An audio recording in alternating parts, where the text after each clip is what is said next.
Bismillahirrahmanirrahim. Assalamualaikum warahmatullahi wabarakatuh.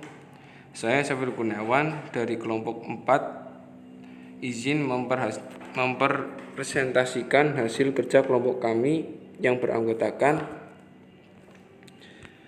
Desmi Taria Safitri, Nur Fadiana, Syafil Kurniawan, dan Yusuf Sudiarto. Di sini saya ingin menjelaskan tentang pengertian asbabun nuzul.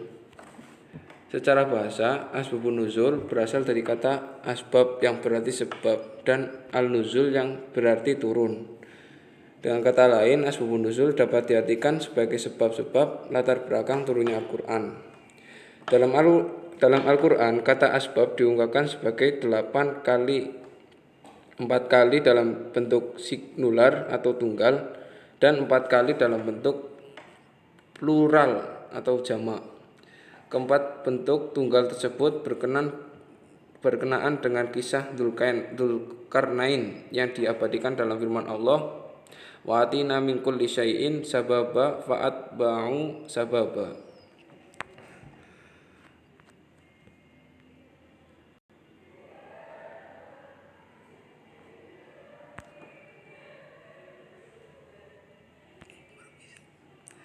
Pengertian asbabun nuzul menurut para ulama.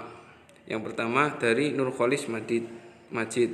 Konsep teori atau berita tentang adanya sebab-sebab turunnya wahyu tertentu dari Al-Quran kepada Nabi Muhammad SAW, baik berupa ayat, suatu rangkaian ayat maupun satu surat. Yang kedua dari Al-Zarqani. Keterangan mengenai suatu ayat atau rangkaian ayat yang berisi tentang sebab-sebab turunnya atau menjelaskan hukum suatu kasus pada waktu kejadiannya. Sejarah perkembangan asbabun nuzul. Yang pertama, Al-Wahidi, periode tahun 468 Hijriah dengan karyanya yang berjudul Asbabun Nuzul Al-Quran. Yang kedua dari Al-Zarkashi dengan karyanya yang berjudul Al-Burhan fi Ulum Al-Quran. Yang ketiga dari As-Suyuti periode tahun 911 Hijriah dengan karyanya yang berjudul Lubab Al-Nuqul fi Asbabil Al-Nuzul. Yang keempat Al-Jabari periode tahun 732 Hijriah dengan karyanya yang merupakan ringkasan dari karya Al-Wahidi. Yang kelima Ibnu Hajar Al-Asqala periode ini pada tahun 952 Hijriah dengan karyanya yang berjudul Al-Ujab fi Bayan Al-Asbab. Kaidah asbabun nuzul. Kaidah al-ibratu bi umumil lafadz la bi khususi al-sabab. Sebuah ketetapan hukum ibrah itu didasarkan pada keumuman lafadz bukan pada khususan sabab. Kaidah al-ibrah bi khusus al-sabab la bi umumil lafadz. Suatu ketetapan hukum itu didasarkan pada sebab yang khusus bukan pada lafal yang umum, sehingga keberlakuan ayat tersebut tidak diperuntukkan untuk semuanya. Macam-macam asbabun nuzul. Yang dari segi bentuknya, yang pertama itu dari peristiwa.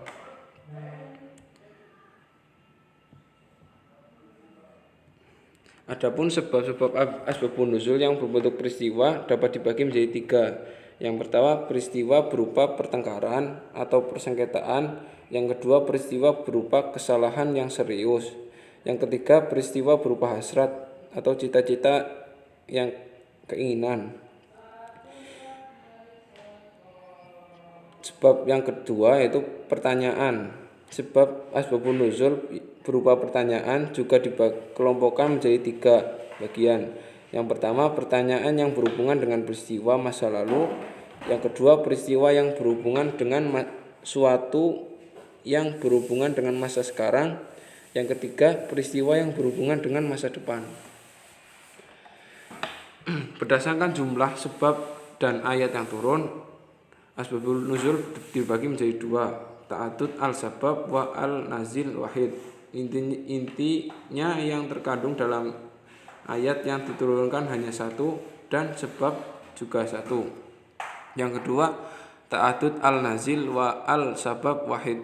Inti yang terkandung dalam ayat yang diturunkan lebih dari satu, namun sebabnya hanya dari satu. Makna ungkapan redaksi asbabun nuzul. Yang pertama, kata sebab merupakan pertanyaan tegas mengenai sebab turunnya suatu ayat. Yang kedua, merangkai pertanyaan dari huruf fa kibiyah untuk mengungkap peristiwa sebab asbabun al-nuzul. Yang ketiga, asbab an-nuzul telah diketahui dari konteks jalan ceritanya yang tidak menimbulkan kemungkinan lain. Yang keempat, redaksi yang hanya menjelaskan kandungan yang terdapat dalam ayat yang dijelaskan makna, maka redaksi yang demikian tidak secara tegas menunjukkan kepada sebab al-nuzulnya.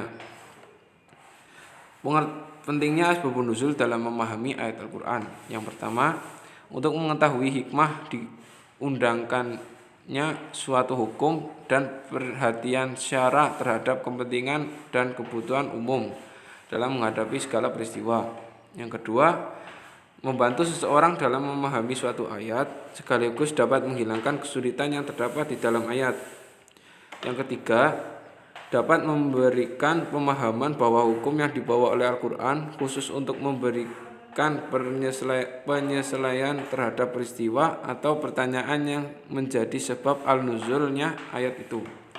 Yang keempat, dapat mengetahui dengan tepat sasaran hukum yang dibawa oleh ayat-ayat yang diturunkan sehingga tidak ada keliru di dalam menetapkan suatu hukum. Yang kelima, dapat membantu pemahaman dan menghafalan ayat serta dapat menenangkan seorang apabila ayat itu dibacakan. Sekian dari kelompok 4. Kurang lebihnya mohon maaf. Wassalamualaikum warahmatullahi wabarakatuh.